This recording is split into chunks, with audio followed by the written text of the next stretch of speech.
Jemaah Jumat rahimakumullah.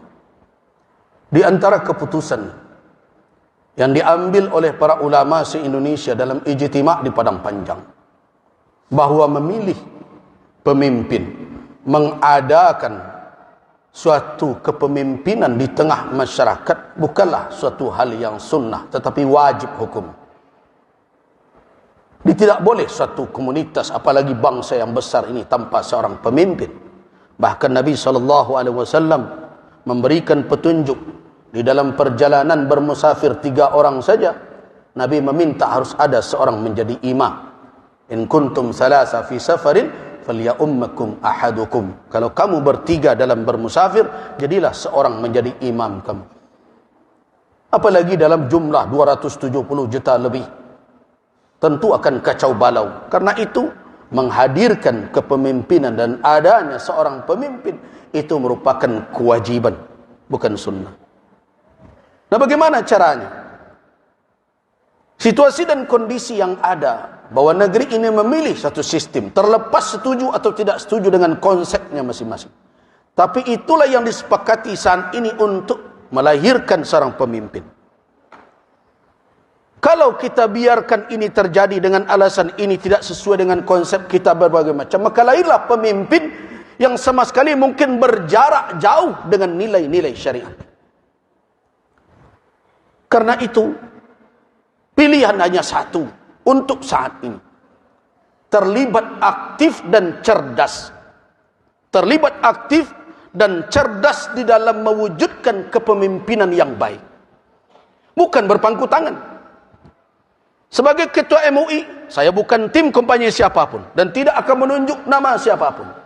Tetapi sebagai ketua Majelis Ulama, saya berkewajiban menyampaikan kepada umat, wahai umat Islam, bahwa di dalam Islam, di dalam keputusan Majelis Ulama yang diambilkan dari petunjuk syariat untuk menunjuk pemimpin, memberikan sultah, kewenangan kepada seseorang menjadi pemimpin kita, harus memenuhi 4 syarat yang itu adalah syarat wajib pada Nabi SAW.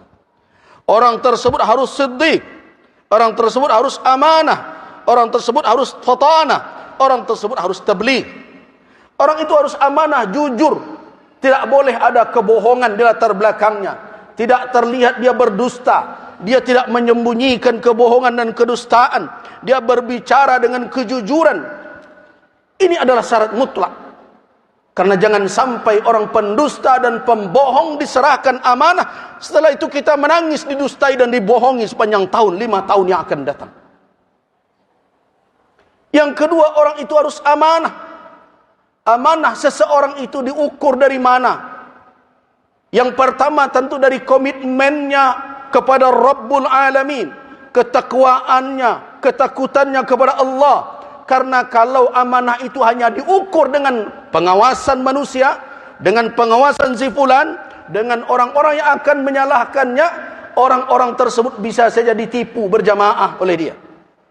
Karena itu pertama sekali dalam mengukur amanah seseorang, bagaimana tingkat komitmennya beragama, ketakwaannya, ketakutannya kepada Allah, salatnya bukan hanya di depan kamera, tanya orang sekitarnya, cari tahu siapa dia.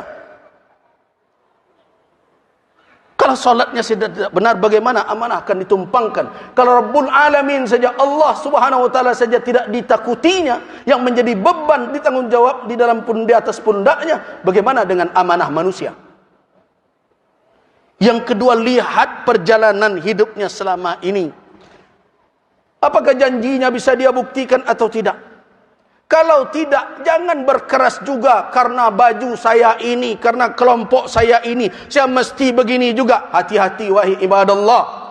Setiap kita memberikan kewenangan dan amanah, wala itu tidak selesai hanya dengan keluar di tempat pemilihan itu, tapi akan dipertanggungjawabkan kelak sampai di hari kiamat di hadapan Allah Subhanahu wa taala. Hati-hati. Itu kewajiban din, kewajiban agama memberikan kewenangan itu. Karena itu pilih orang yang amanah. Pilih orang yang fatanah, yang cerdas, yang mengerti konsep kepemimpinan. Kita harus tahu bagaimana berfikir seorang pemimpin, bagaimana berfikir seorang teknisi. Kita harus tahu seorang pemimpin itu punya konsep yang besar, kepada umat ini, punya rencana, punya mimpi, tetapi tidak hanya sekedar angan-angan. Dia pandai mengeksekusinya. Dia mengerti bagaimana cara menjalankannya. Dan dia faham apa yang menjadi penyakit dan masalah di tengah bangsa ini yang harus dia obati. Dia harus orang yang cerdas, karena orang yang cerdaslah yang bisa mencari solusi dengan izin Allah Subhanahu wa taala. Yang kemudian tabligh, apa makna tabligh? Pandai menyampaikan, menarasikan fikirannya, menjelaskan maksudnya, mengembangkan wawasannya. Jadi ada pula orang yang mengkritik, pemimpin kok pandai bicara saja. Salah satu syarat pemimpin, dia harus pandai bicara.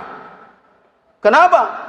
Karena konsepnya, pemikirannya, wawasannya tidak akan diketahui oleh orang di sekelilingnya, oleh umat, kalau dia tidak pandai menarasikan, menyampaikan kepada orang lain.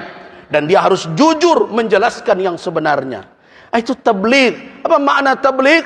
Orang itu transparan, orang itu punya kemampuan dan kemauan dengan lurus menyampaikan apa yang ada, yang menjadi tanggung jawab dan tugas. 4 sifat itu wajib. Nah, kalau ada orang yang seperti itu, di dalam fatwa Majelis Ulama tersebut, wajib memilih orang yang seperti itu. Dan memilih yang selain itu haram hukumnya di dalam Islam. Begitu keputusan.